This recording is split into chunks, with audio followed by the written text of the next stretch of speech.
Hey, it's me, MLB. Here is chapter 65 of That Side Character, and this one is titled Beware Guardian Lolita and Her Wrath. Kenma was midway through explaining about your dad's appearance at school when the front doorbell rang, and you both stopped and looked towards his bedroom door. Who's that? You asked softly. I don't know, he replied. Could it be Kuro? You asked him hopefully. He has a key, he replied. He just lets himself in, usually. Oh. Kenma got up and walked to his bedroom door so that he could creep down the stairs and poke his head around the corner to see who it was. It's a man, he whispered, seeing the outline in the side panel of the door. A man? You asked. Are you expecting anyone? Kenma shook his head and crept forwards more and then paused.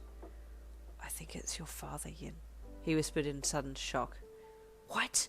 You hissed. How did he know to look here? I don't know, Kenma replied, but I'm not answering. Let's go back upstairs, he said, pulling on the back of his shirt and encouraging him to creep away. Your dad knocked again, but neither of you moved, sitting in Kenma's room trying to be as quiet as possible, lest he hear you talking somehow. Finally, after an hour, you felt it was safe. Has he gone? You whispered to your man. He shrugged. I'm going to call Lolita and tell her to come and get me. I'm scared, you said, pulling your legs up to your chest and snuggling into Kenma's side. He wrapped his arm around you and pulled you close. No one's going to get you, I promise, he said softly as he kissed the side of your head. Okay, you whispered. You rang Lolita after that, telling her about how your dad was basically stalking you, and she promised that she would catch the bus to where you were and you two could go back home together. As she left work, she took a detour by the police station and inquired about the legal guardianship. It looked like you were going to need some more protection than just a place to stay. It was very late when she finally turned up at Kenma's place, and she rang you so that you would know it was her outside. Then you came down and opened the door for her. She stepped in, and you shared a greeting, and then Kenma came down and you all talked for a bit. It had only been about 5 minutes that she'd been in the house when there was a knock on the door, and Kenma poked his head around the corner. He's back, he said. Your blood ran cold, and the hair on the back of your neck stood on end. Why is he so desperate to see me? Does he want to yell at me that badly? You asked Lolita, with a distressed look on your face. Sunshine, don't you worry now. No one is going to open that door. Listen, I went to the police station and asked about legal guardianship, if that's something that you'd like. It just means that you won't have to put up with him anymore. I will happily be your guardian. She would have said more, except that you had grabbed her around her tummy and were hugging her so tight she had to stop. Yes, you squealed. Thank you so much. Yes, please, I'd love you to be my legal guardian. It would only be for a year and a bit, and then you'd be a legal adult. But until then, you wouldn't have to worry about him. Oh my God, you said, suddenly getting emotional. My luck is finally changed. I'm going to be okay. Of course you are, love. We won't let anything happen to you. Right, Kenma? She asked your silent man. He nodded heartily. You'll need to come with me to the police station, though, she said. You'll need to agree to the guardianship. Do you even need to ask me? You asked with heart-shaped eyes. Let's go! We'll need to wait till your father leaves, she said with a little pat on your head. Although I don't know how long he intends to stay out there.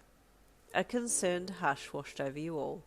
If he had been out there since you arrived, then he was definitely committed to staying around until he had spoken to you. You weren't even sure what he wanted. What does he want? Kenma suddenly asked you. I don't even know. He can't need anything. He never needs anything from me. When he talks to me, it's something to tell me how useless I am. You wiped your eyes and hung your head. I don't ever want to see him again. Everything's going so well for me at the moment. I'm actually the happiest I've ever been. But you're always happy, Kenma asked with confusion. To him you hadn't changed. You were the bubbly, unaffected, happy person that never looked sad. Yeah, I guess happiness is just a coping mechanism for me. If I pretend that I'm happy all the time, then people don't know I'm hurt. I was hurting a lot before, but not so much now. Lolita's heart broke. You said such sad things so casually. Don't worry, Sunshine, I'll be by your side. So if your dad insists on standing out there for 1,000,000 hours to wait for you, then he's got another thing coming, because this Lolita right here isn't going to stand by and watch. Her nostrils flared, and she adjusted her glasses for good measure so she could show you her meanest face. Wow, you're actually scary looking, you said with surprise. I've never seen you look scary before. She let her face soften and she laughed. Sunshine, I could never be angry with you. After you all waited for a little longer, it was time to brave the front door and see if your father was there still. I'm nervous, you said, your right index fingernail picking furiously at the loose skin on the side of your thumbnail. I'm here, Lolita said, taking your hand in hers as she bid Kenma goodbye and then opened the door. You and Kenma shared a look as you stepped out with her, and then he closed the door and you stayed in behind Lolita as she walked down the steps and headed off towards the bus stop. Expecting to hear your father's angry voice, you braced, but it never came. Oh, the suspense, what's going to happen? Do excuse me sounding slightly congested. Hopefully tomorrow's chapter I won't sound so congested, but I'll see you tomorrow. See you then.